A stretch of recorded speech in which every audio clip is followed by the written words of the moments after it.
अब बात असदुद्दीन ओवैसी की करेंगे। वो एक खिलाड़ी हैं, हर तरफ चर्चा उनके स्ट्राइक रेट की है, लेकिन बीजेपी ने उन्हीं के मैदान में घुसकर उनको इस बार ललकारा था, लेकिन स्ट्राइक रेट अच्छी रही है। दूसरी तरफ नुकसान जो हुआ वो टीआरएस को ज्यादा दिखता है, यानी नुकसान टीआरएस का हुआ, ओवैसी का कुछ नहीं जाता।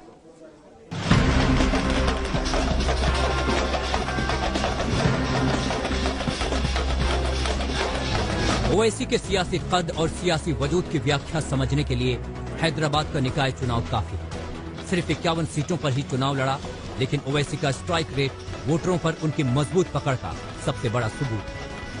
हैदराबाद निकाय चुनाव में ओवैसी की रणनीति काम आई और सीटों का नुकसान नहीं होने दिया, यानी ओवैसी की पार्टी का न तो वोट परसेंटेज गिरा और न ही सीटों के लिहाज से नुकसान हुआ। ये पहली बार था जब ओवैसी को उनके ही गढ़ में बीजेपी ने घेरा था, वरना हैदराबाद के ओवैसी अपनी पार्टी का दायरा बढ़ाने के लिए पैर पसार रहे थे।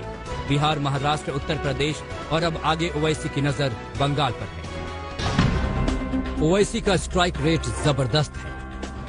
किला बच गया, लेकिन मुश्किल बढ़ गई।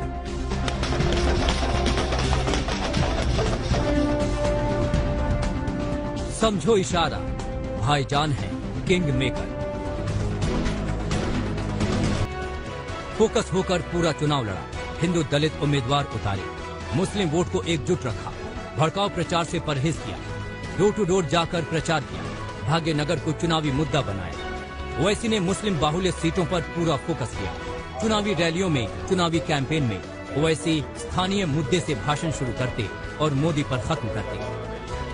ब्रांड हैदराबाद की को बचाने के लिए बीजेपी की जमानत को जब्त करेंगे इंशाअल्लाह ताला, और बीजेपी की शिकस्त यकीनी है। अरे तुम नरेंद्र मोदी को बुला के कैंपेन करो, चलो पुराने शहर में देखिए क्या होगा।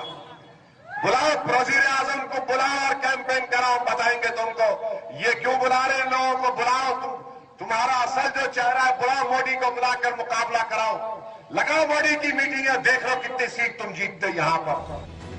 बिहार विधानसभा में धमाकेदार प्रदर्शन के ठीक बाद ओवैसी ने अपनी राजनीतिक प्लान का ऐलान करते हुए बंगाल तक अपने पैर जमाने की बात कही थी, लेकिन बंगाल में बड़े कड़े इम्तिहान से पहले ओवैसी को हैदराबाद चुनाव में अपनी ताकत दिखानी थी, क्योंकि हैदराबाद ही ओवैसी और उनकी पार्टी से शून्य से अब तक के सफर का गवाह रहा है। ओवैसी ने बीजेपी के हमले से अपने गढ़ को बचाने के लिए पूरी ताकत झोंक दी थी, बीजेपी के वार पर पलटवार किया।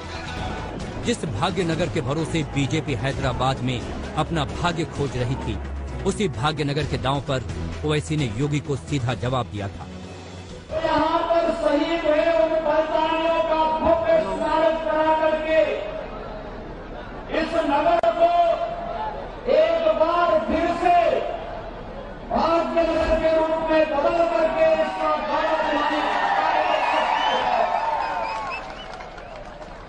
जो लोग आज भी निजामशाही के पच्चीनों का अनुसरण करके यहाँ के नागरिकों का शोषण कर रहे हैं, यहाँ के विकास को बाधित कर रहे हैं, यहाँ पर भ्रष्टाचार फैला करके यहाँ के आम जन की भावनाओं को रोकने का कार्य कर रहे हैं। जो शख्स जिस शहर को निस्बत हैदर कर्रार से है, उस शहर के नाम को तब्दील करने की बात कर रहा है, इंशाअल्लाह ताला उनकी नस्लें खत्म हो जाएंगी, नाम तब्दील नहीं होगा इंशाअल्लाह ताला। मगर जब कोई ये कह रहा है तो इसका हमको नोट लेना है। एक तरफ लोकल चुनाव में बीजेपी का वोकल प्रचार था, तो दूसरी तरफ ओवैसी के सामने प्रतिष्ठा बचाने का सवाल था। ओवैसी ने रणनीति बनाई। अभी तक के नतीजों और रुझानों की बात करें तो टीआरएस भले ही जीत की ओर अग्रसर नजर आती है, लेकिन किंग मेकर की भूमिका में असदुद्दीन ओवैसी किंग मेकर बनते नजर आ रहे हैं। उनकी पार्टी के हिस्से 40 से ज्यादा सीटें आई हैं और मेयर के चुनाव में उनकी भूमिका अहम होने वाली है। ओवैसी ने अपनी मंशा जाहिर कर दी है और हैदराबाद में अपनी प्रतिष्ठा भी बचा ली है।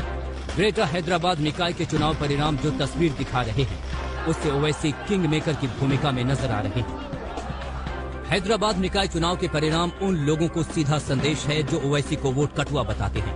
ओवैसी राजनीति की नई परिभाषा गढ़ रहे हैं, जिसमें लोगों को बीजेपी के खिलाफ मजबूत विपक्ष को लीड करने वाला नेता नजर आ रहा है, जो स्पष्ट सोच के साथ लोगों के बीच है। हैदराबाद में ओवैसी की पार्टी AIMIM और TRS के बीच निकाय चुनाव में गठबंधन रहा है और बीजेपी को रोकने के लिए एक बार फिर ओवैसी TRS की मदद कर सकते हैं। यानी हैदराबाद निकाय चुनाव के किंग मेकर तो ओवैसी ही है। आज तक ब्यूरो।